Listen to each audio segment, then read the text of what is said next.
Hi అండి, నమస్తే. Welcome to our channel Lakshmi food creator. ఈరోజు మన ఛానల్లో ఆలూ చాప్ రెసిపీని నేర్చుకుందామండి. ఈవినింగ్ స్నాక్స్గా ఈ రెసిపీ చాలా బాగా ఉపయోగపడుతుంది. పైన క్రిస్పీగా, లోపల మసాలా పెట్టి స్టఫింగ్తో చాలా రుచిగా ఉంటుంది. దీనికోసం 4 నుంచి 5 బంగాళదుంపల్ని బాగా ఉడికించేసుకోండి. ఉడికిన బంగాళదుంపల్ని ఇలా పైన పొట్టును తీసేసుకొని వేరొక మిక్సింగ్ బౌల్లోకి ట్రాన్స్ఫర్ చేసుకోండి. అలాగే దీన్ని ఒక తురుముకున్న దాంతో బాగా గ్రేట్ చేసుకోండి. ఇలా గ్రేట్ చేసేసుకున్నాక దీన్ని పక్కన పెట్టేసేసుకొని ఇప్పుడు మనం స్టవ్ వెలిగించుకొని ఒక మందపాటి కడాయిని పెట్టేసుకోండి. దాంట్లో 2 టేబుల్ స్పూన్ల దాకా ఆయిల్ని వేసుకొని 1/2 టేబుల్ స్పూన్ జీలకర్ర, అలాగే చిటికెడు పసుపు, సన్నగా తరిగి పెట్టుకున్న కరివేపాకు, సన్నగా తరిగి పెట్టుకున్న ఉల్లిపాయ 1, 2 పచ్చిమిరపకాయలు బాగా సన్నగా తరిగి పెట్టుకొని వేసేసుకోండి. ఒక చిన్న అల్లం ముక్కని ఇలా చిన్న చిన్న ముక్కలుగా కట్ చేసి వేసేసుకున్నాక ఇప్పుడు వీటన్నిటిని కూడా బాగా మిక్స్ చేసేసుకోండి. ఉల్లిపాయ అంతా కూడా సాఫ్ట్ మగ్గేంత వరకు కూడా బాగా మిక్స్ చేసేసుకోవాలండి. ఉల్లిపాయ సాఫ్ట్గా మగ్గిపోయాక దీంట్లోనే మనం ఇందాక గ్రేట్ చేసి పెట్టుకున్న ఆలూను కూడా దీంట్లోకి వేసేసుకొని బాగా మిక్స్ చేసేసుకోండి. మిక్స్ చేసుకున్న కొద్దీ మనకి సాఫ్ట్గా తయారైపోతుందండి ఈ కన్సిస్టెన్సీ. ఇప్పుడు ఇలా పూర్తిగా ముద్దలాగా తయారైపోయాక దీంట్లోనే మనం టేస్ట్కి తగినంత సాల్ట్ని, అలాగే 1/2 టేబుల్ స్పూన్ దాకా కారాన్ని, 1/2 టేబుల్ స్పూన్ దాకా ధనియాల పొడి, 1/4 టేబుల్ స్పూన్ దాకా మనం ఏదన్నా గరం మసాలా లేదా చాట్ మసాలా యాడ్ చేసుకోవచ్చు. దీన్నంతా కూడా బాగా మిక్స్ చేసేసుకొని మసాలా అంతా కూడా బాగా కలిసే విధంగా ముద్దలా తయారు చేసేసుకోండి.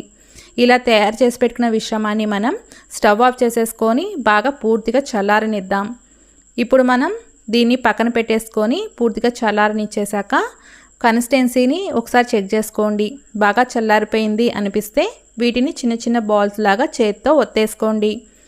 అలాగే తర్వాత దీన్ని వడ షేప్ లాగా చేతి మీద పెట్టేసుకొని ఒత్తేసేసుకొని దీన్నంతా కూడా వేరొక ప్లేట్లోకి ట్రాన్స్ఫర్ చేసుకోండి. ఎంత వీలైతే అంత చిన్న చిన్న బాల్స్లా చేసేసుకొని స్టఫింగ్ని రెడీ చేసుకుందాము. ఇలా రెడీ చేసి పెట్టుకున్న మిశ్రమాన్ని పక్కకు పెట్టేసేసుకోవాలి. వేరొక మిక్సింగ్ బౌల్ తీసుకోండి. దాంట్లో 1 కప్ దాకా శనగపిండిని వేసేసుకొని 1/4 టేబుల్ స్పూన్ దాకా ఇలా వామ్ని క్రష్ చేసేసుకొని దాంట్లోకి వేసేసుకోండి. దీంట్లోనే మనం టేస్ట్కి తగినంత సాల్ట్ని, అలాగే 1/4 టేబుల్ స్పూన్ దాకా కారాన్ని, దీంట్లోనే మనం చిటికెడంతా వంట సోడాని వేసుకోండి. ఇప్పుడు మిశ్రమాన్నంతా కూడా కొద్ది కొద్దిగా వాటర్ వేసేసుకుంటూ ఎక్కడ కూడా పిండిముద్దలు లేకుండా సేమ్ మనం బజ్జీల పిండి ఎలా కలుపుకుంటామో ఆ విధంగా కలిపేసుకోవాలండి. కన్సిస్టెన్సీ అనేది ఈ విధంగా ఉండేటట్టు చూసుకోండి.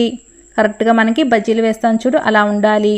ఇప్పుడు ఈ కన్సిస్టెన్సీలో మనం ఇందాక రెడీ చేసి పెట్టుకున్న ఈ మసాలా ముద్దని దాంట్లోకి వేసేసుకొని చక్కగా మనం ఇలా డిప్ చేసేసుకొని ఆయిల్లో స్లోగా డ్రాప్ చేసేసుకోవడమే. వేడిగా కాగుతున్న నూనెలో వీటిని వేసేసుకొని చక్కగా ఎన్ని వీలైతే అంత ఆయిల్కి సరిపడా ఈ మిశ్రమాన్నంతా కూడా వేసేసుకొని అటు ఇటు తిప్పుకుంటూ ఫ్రై చేసేసుకోవడమే. పైన బజ్జీలాగా చక్కగా పొంగుతూ లోపల స్టఫింగ్ కూడా చాలా చక్కగా ఉంటూ రెడీ అయిపోతుందండి. మంచి కలర్ వచ్చేదాకా వీటిని ఫ్రై చేసేసుకొని తర్వాత వీటిని వేరొక ప్లేట్లోకి ట్రాన్స్ఫర్ చేసేసుకోండి. చూస్తుంటేనే నోరూరిపోతుంది కదా. ఈ ఎమ్మె అయిన ఈ పైన చోపా రెసిపీని బెంగాల్ వాళ్ళు ఎక్కువగా చేస్తూ ఉంటారండి. చాలా టేస్టీగా ఉంటుంది. పిల్లలకించి పెద్దల వరకు అందరికీ నచ్చిద్ది. కొంచెం వెరైటీగా చేయాలి అనుకుంటే ఈ రెసిపీని ఫాలో అయిపోండి. ఈ రెసిపీ చూసి మీరు కూడా ట్రై చేసి ఎలా వచ్చిందనేది కామెంట్ రూపాన్ని కూడా తెలియచేయండి. మరెన్నో టేస్టీ అండ్ క్విక్ రెసిపీస్ కోసం నా ఛానల్ని చూస్తూ ఉండండి. నచ్చితే కనుక లైక్ చేసి సబ్స్క్రైబ్ చేయండి.